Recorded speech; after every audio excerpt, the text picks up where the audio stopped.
विरुद्ध हत्या हुई है। पुलिस ने एफआईआर किया है, थाने का डायरी निकाल कर देख लीजिए। कोर्ट ने, लोअर कोर्ट ने उसमें कॉन्फिडेंस लिया है। दिलीप जायसवाल नेम्ड मर्डर के एक्यूज्ड है, नेम्ड एक्यूज्ड है। जिस एसपी ने और डीआईजी दरभंगा के रेंज डीआईजी ने उसका कोर्ट क्लोजर किया है, उसमें से दोनों ही लोग के परिवारजन को बाद में क्लोजर देने के बाद मेडिकल कॉलेज में उनकी पत्नी, उनके बच्चों को एडमिशन दिया गया है। तो ये जानना चाह रहे हैं, और हम अगर गलत कह रहे हैं तो दिलीप जायसवाल कोई असहाय व्यक्ति तो है नहीं, उनकी सरकार है। हम पर मानहानि का केस करते, हमको जेल में डालते। अभी तो इतना दम नहीं है कि मुंह से बोल सके। दूसरी बात तो छोड़िए, तो तुम्हारे जरिए और आपके जरिए, आप जैसे पत्रकारों के जरिए सवाल पूछ के हमको डरवा सकते हैं।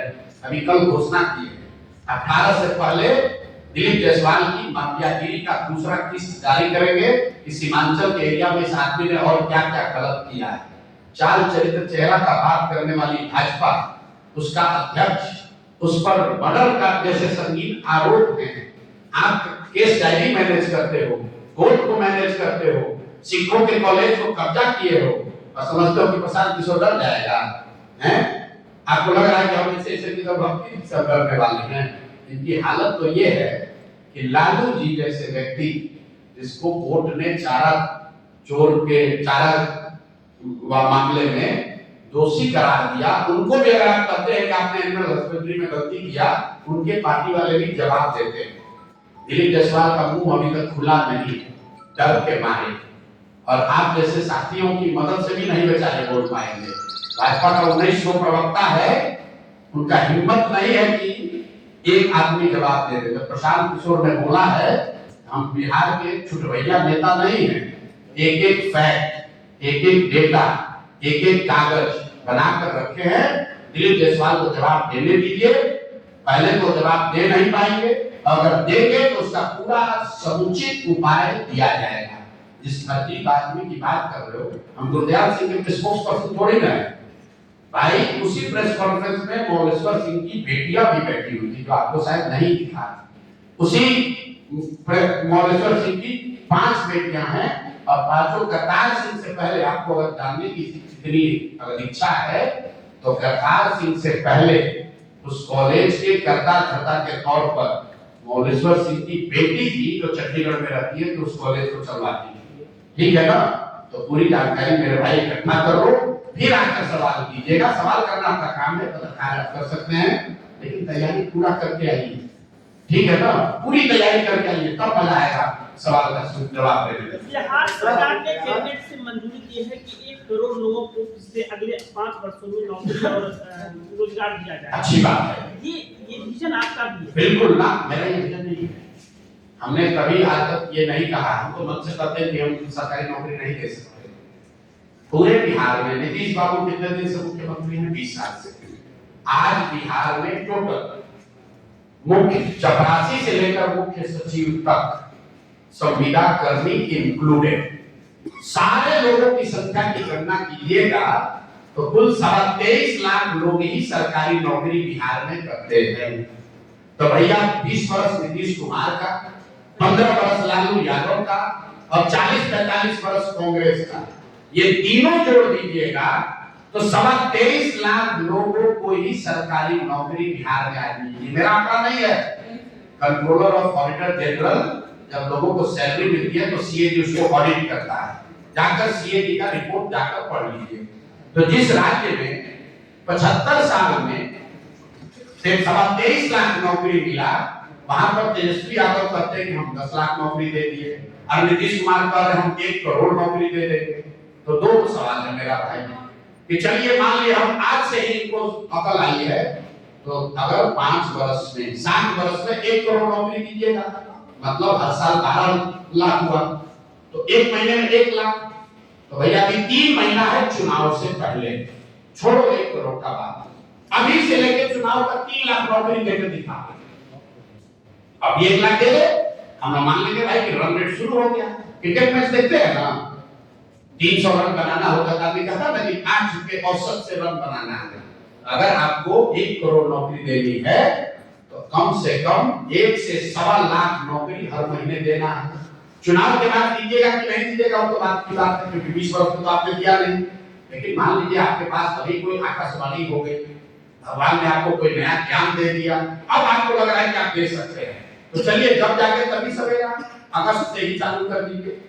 अगस्त में, सितंबर में, अक्टूबर में भैया 1.5 लाख नौकरी देके, 1 लाख नौकरी देके दिखा दो। दूसरा सवाल, इनके एक भतीजा है तेजस्वी यादव, कहा मैंने 10 लाख नौकरी दे दिया, 10 लाख नहीं दिए, 5 लाख दिए और 2.5 लाख का प्रोसेस शुरू कर दिया। आप लोग पत्रकार हैं, अगली बार कोई राजद का मिले तो उसे एक सवाल पूछिए, क्योंकि तेजस्वी यादव तो मिलेगा नहीं, एक सवाल पूछिएगा जरूर कि मेरे भाई जिस 5 लाख आदमी को आप लोग नौकरी दिए हैं उसका नाम, पता, एड्रेस जारी करने में दिक्कत क्या है? भाई नौकरी तो आप ही दिए हैं, सरकार उसको सैलरी देती है, तो जिसको भी आप नौकरी दिए उसका नाम, पता एवं जारी कर दो कि ये 5 लाख आदमी है जिसको नौकरी मिली है। हम लोग सब लोग मान लेंगे कि तुम्हें वो मानता सकता, तुम ही वो व्यक्ति हो जो 5 लाख नौकरी दे सकता है। अरे भाई इतना फर्जीवाड़ा करने वाले ये लोग हैं कि अभी कहीं मैं देख रहा था गाड़ी से तेजस्वी यादव घूम रहे थे, तो बोला कि हम पूरे बिहार को स्कॉटलैंड बना देंगे।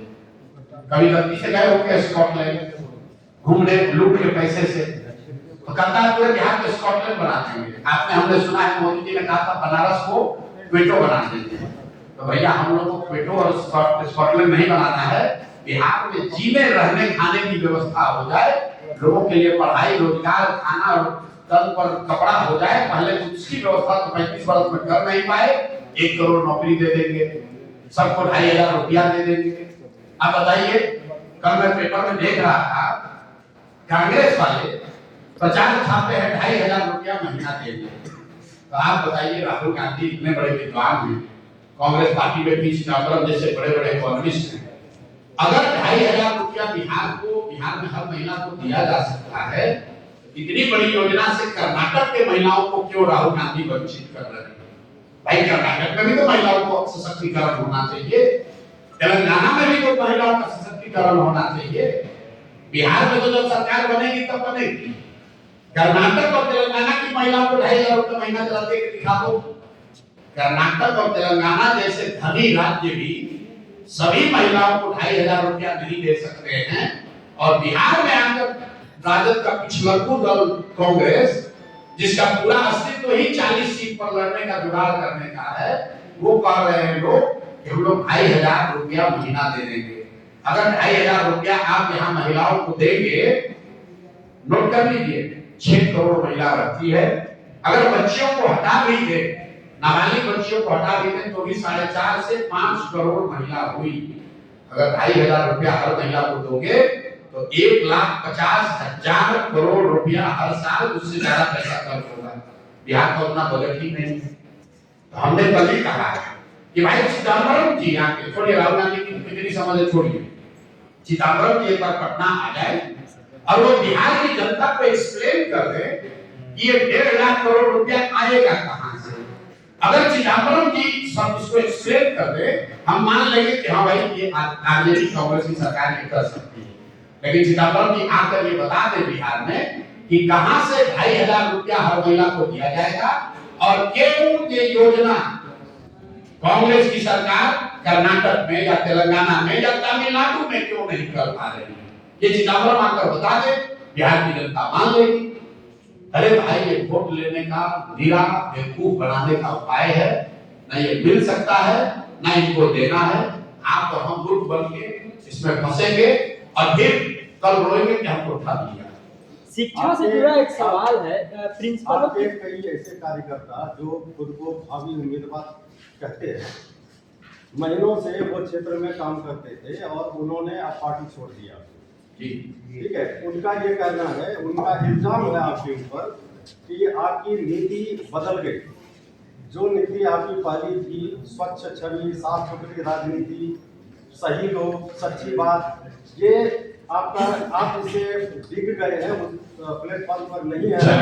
इसलिए क्योंकि उन्होंने एक एग्जाम्पल दिया है कन्हैया कुमार जो एक दाढ़ी आदमी है, सॉरी मनीष कश्यप, जो दागी आदमी है, उसको आपने पार्टी में लिया। और कन्हैया कुमार की भी बात मीडिया में चल रही है कि कन्हैया कुमार भी आने वाले हैं। तो कन्हैया कुमार की दादी आती है। चलिए आप ही बात से शुरू करते हैं। कम से कम आपने ये तो कहा कि पहले हमारा रास्ता ठीक था, इतना तो मान रहे हैं। जो छोड़ कर गया ये भी इतना तो मान रहा है कि हमारा रास्ता ठीक है। अब उनको लग रहा है कि हम रास्ता छोड़ दिए।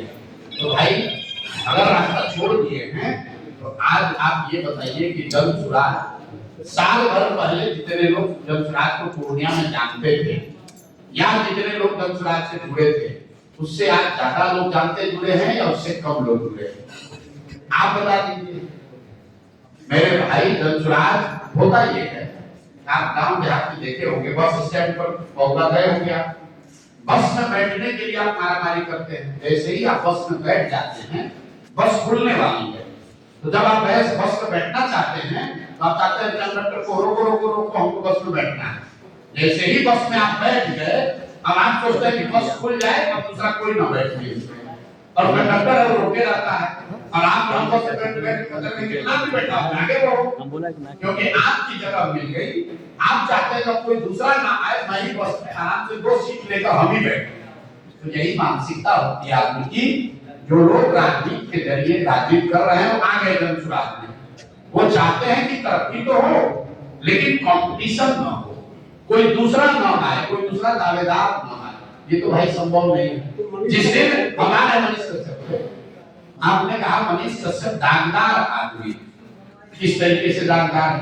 कुछ लोगों ने कहा कि YouTube पर उनके स्टेटमेंट हैं, तो भैया YouTube पर तो नरेंद्र मोदी जी का स्टेटमेंट, नरेंद्र मोदी का भाषण सुने थे ना लोकसभा में, उनको किसी ने कोई कार्रवाई किया? मैंने फिर बताया गंगा नदी निकलती है हिमालय से, बंगाल तक जाते जाते सैकड़ों छोटी बड़ी नदियां नाले गंगा में समाहित होता है। तो क्या गंगा को आप गंगा कहने लगते हैं? क्या कोसी के मिलने के बाद से गंगा को कोसी कहने लगते हैं? क्या जमुना के मिलने के बाद गंगा का रंग बदल जाता है? नहीं बदलता है। सब व्यक्ति, सारी नदियां, सारे नाले जो हैं वो गंगा में समाहित हो जाती है। तो जमसुराज इतनी बड़ी सोच है, इतना बड़ा परिवार है, इसमें बहुत सारे लोग आएंगे और वो इसी में विलीन होकर इस स्वच्छ व्यवस्था का हिस्सा बनकर आगे बढ़ेंगे। दिल्ली में यमुना आकर मिलती है गंगा में, उससे पहले उसका रंग काला है और जैसे ही दिल्ली से निकलता है तो यमुना उसमें विलीन हो गई, उसका रंग गंगा का रंग हो गया। ठीक है, आप हरिद्वार जाएंगे तो गंगा का जो उद्भव है, 7 अलग अलग नदियां आती हैं, अलकनंदा है, भगीरथी है, अलग अलग नदियों के पानी का रंग अलग अलग है। लेकिन जब हरिद्वार में जब वो आती है नदियां वो सब गंगा हो गई। तो जमसुराज वो बड़ी व्यवस्था है जिसमें हर वो व्यक्ति जो बिहार को सुधारने के लिए अपना योगदान करना चाहता है, वो चाहे किसी भी पृष्ठभूमि का हो, चोर बदमाश हो तो उसको नहीं दिया जाएगा, लेकिन अगर वो गरीब घर का है, अगर उसके पिताजी विधायक नहीं है, वो किसी बड़े बाप का लड़का भी, ये हम लोग के यहाँ किसी को एक्सक्लूजन का क्राइटेरिया नहीं है। अगर कोई मार्ग से भटका हुआ व्यक्ति वापस आकर सही रास्ता पकड़ना चाहता है तो हम लोग की जिम्मेदारी है कि उसको सही रास्ता अपनाने में मदद की जाए, उसको छोड़ न दिया जाए। जमसुराज में भी आगे आप, ये वॉशिंग मशीन नहीं है, आप नहीं समझे। अगर आप गांधी को जानते, पढ़े लिखे हैं, गांधी को आपने पढ़ा है, तो ये गांधीवाद है कि अगर कोई व्यक्ति अपना रास्ता रियलाइज करे कि मैंने से गलती हो गई, तो ये चाहे आप गांधी को मानते हैं तो भी ये गांधी का रास्ता है, अगर आप सनातन को मानते हैं तो भी ये रास्ता है, अगर आप इस्लाम को मानते हैं तो भी ये रास्ता है, क्योंकि हर व्यक्ति को सुधारने का, प्रायश्चित करने का अवसर मिलना चाहिए अगर वो ईमानदारी से अपनी गलती मानकर सुधार करना चाहे। अब अगर वो जमसुराज में आने के बाद भी गलती करेगा और तब हम लोग कार्रवाई नहीं करेंगे तो आप जरूर उंगली उठा सकते हैं। शिक्षा से जुड़ा हुआ एक मामला है। एक स्पष्ट कर दूं, बीजेपी की बहुत खुशी है भ्रष्ट लोगों के लिए जो भ्रष्टाचार में संलिप्त है, चाहे कहीं की बात है। जिस बात को प्रसाद किशोर जी इस बात को आपको समझाने की कोशिश कर रहे हैं कि कोई विचार के आधार पर किसी और विचार को वो फॉलो कर रहा और उसे रियलाइज हो जाए जो विचार ठीक नहीं था और वो जनसुराज में आके जनसुराज के विचारों को वो आगे बढ़ाना चाहे तो हमें तो स्वागत करना चाहिए। इससे बीजेपी की वॉशिंग मशीन से इसका कोई मतलब नहीं। Thank you sir. ना वॉशिंग मशीन तो सब ठीक है, वॉशिंग मशीन इसलिए जब सरकार में है उस पर सीबीआई का केस